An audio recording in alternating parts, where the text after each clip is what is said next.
Hello friends, ഇന്ന് നമ്മൾ നോക്കുന്നത് നമ്മൾ വീട്ടിൽ പ്ലംബിങ് കാര്യങ്ങളൊക്കെ ചെയ്യുന്ന സമയത്ത് നമ്മൾ കുളിക്കുന്ന വെള്ളമാണെങ്കിലും സിങ്കിൻ്റെ വെള്ളമാണെങ്കിലും നമ്മൾ ഒരു കുഴിയിലേക്ക് കാര്യങ്ങൾ കണക്ട് ചെയ്യാറുണ്ട്. അപ്പോൾ ഈ കുഴിയിൽ നിന്നുമാണ് ഏറ്റവും കൂടുതൽ കൊതുക് കാര്യങ്ങൾ വരുന്നത്. അതെങ്ങനെ വരുന്നു എന്ന് ഞാൻ ഏകദേശം ജസ്റ്റ് കുറച്ച് കാര്യങ്ങളുണ്ട്. അതിലെ ഒരു മുഖ്യമായ ഒരു കാരണം ഞാൻ ജസ്റ്റ് നിങ്ങളെ കാണിച്ചു തരാം. അപ്പോൾ നമ്മൾ കുളിക്കുന്ന വെള്ളം, ബാത്റൂമിൽ നിന്ന് തന്നെ കുളിക്കുന്ന വെള്ളം നേരെ നമ്മളിപ്പോൾ ഓൾറെഡി പ്ലംബിങ് ചെയ്യുന്നുള്ളൂ. അപ്പോൾ നേരെ നമ്മൾ ഇതുപോലെ തന്നെ നേരെ അകത്തുനിന്ന് വരുന്ന കുളിക്കുന്ന വെള്ളം കാര്യങ്ങൾ പുറത്തേക്ക് വന്നിട്ട് ഒരു ടീ ഇട്ടിട്ട് നേരെ നമ്മുടെ ഈ പറയുന്ന ബെൻഡോ കാര്യങ്ങൾ ഇട്ടിട്ട് നേരെ നമ്മുടെ കുഴിയിലേക്ക് നമ്മൾ കണക്ട് ചെയ്യണം. അപ്പോൾ കുഴി ഓൾറെഡി നമ്മൾ ഫില്ല് ചെയ്തു എന്ന് വിചാരിക്കുക, അതായത് സീൽ ചെയ്ത്, അതായത് മുകളിൽ സ്ലാബ് കാര്യങ്ങളിട്ടെല്ലാം ഉപയോഗിച്ച് തുടങ്ങി എന്ന് വിചാരിക്കുക. അപ്പോൾ എന്ത് സംഭവിക്കും? ഓൾറെഡി ഇതിൻ്റെ അകത്ത് കിടക്കുന്ന കൊതുക് കാര്യങ്ങളൊക്കെ ഉണ്ടാവും. അപ്പോൾ വെള്ളം കാര്യങ്ങളൊക്കെ കിടക്കുന്നുണ്ട്, ഈ കൊതുക് നേരെ കയറി നേരെ ഈ പൈപ്പിലൂടെ എല്ലാ സ്ഥലത്തേക്കും വരുന്നതായിരിക്കും. ഇതെല്ലാ സ്ഥലത്തും വരുന്ന സംഭവങ്ങളൊന്നാണ്. അപ്പോൾ ഈ കൊതുക് നേരെ കയറി വരുന്ന സമയത്ത് ഒന്നല്ലെങ്കിൽ നമുക്കിത് ഇതിനെ ബ്ലോക്ക് ചെയ്യാൻ പറ്റണം. ഇനി അതല്ലെങ്കിൽ ഇത് വരാതിരിക്കാനുള്ള ഓപ്ഷൻ നോക്കണം.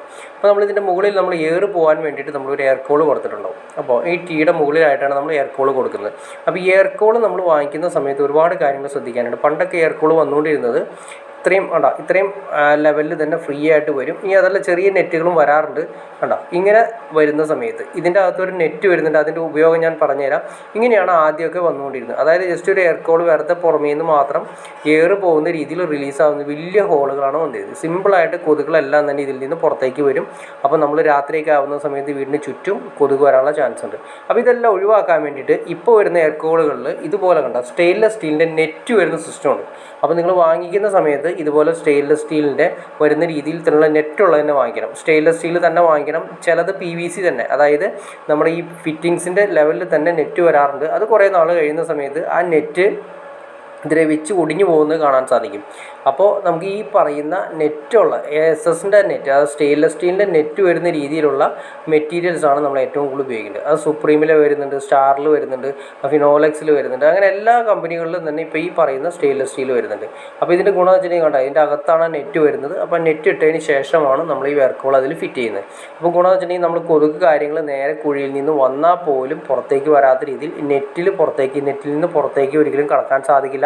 എന്നാൽ ഈ പറയുന്ന നമ്മുടെ എയർ, അതായത് കുഴിയിലുള്ള ബാഡ് സ്മെല്ല് കാര്യങ്ങളെല്ലാം പുറത്തേക്ക് പോകാനും വേണ്ടിയിട്ട് എയർ കോൾ മസ്റ്റായിട്ട് നമ്മൾ കൊടുക്കുകയും വേണം. അപ്പോൾ ഇങ്ങനെ നമ്മൾ ചെയ്യുകയാണെങ്കിൽ നല്ലൊരു ശതമാനം, ഒരു 90% വരെ നമുക്ക് കൊതുക് നമ്മുടെ വീടിൻ്റെ പരിസരത്തേക്ക് കുഴിയിൽ നിന്ന് വരുന്നത് മാക്സിമം നമുക്ക് തടയാൻ സാധിക്കും. അപ്പോൾ എയർ കോൾ നിങ്ങൾ ശ്രദ്ധിക്കേണ്ട ഇത്രയേ ഉള്ളൂ. SSൻ്റെ സ്റ്റെയിൻലെസ് സ്റ്റീൽ നെറ്റ് വരുന്ന എയർ കോൾ തന്നെ ചോദിച്ച് വാങ്ങണം. കടകളിൽ നിന്ന് ചോദിച്ച് വാങ്ങിയാൽ മാത്രമേ നമുക്ക് ഈ ഗുണം ചെയ്യാൻ കിട്ടുകയുള്ളൂ. അതായത് നമുക്ക് മാക്സിമം കൊതുകിനെ നമുക്ക് വീടിൻ്റെ അകത്തേക്ക് വരാതെ നോക്കാൻ സാധിക്കുകയുള്ളൂ.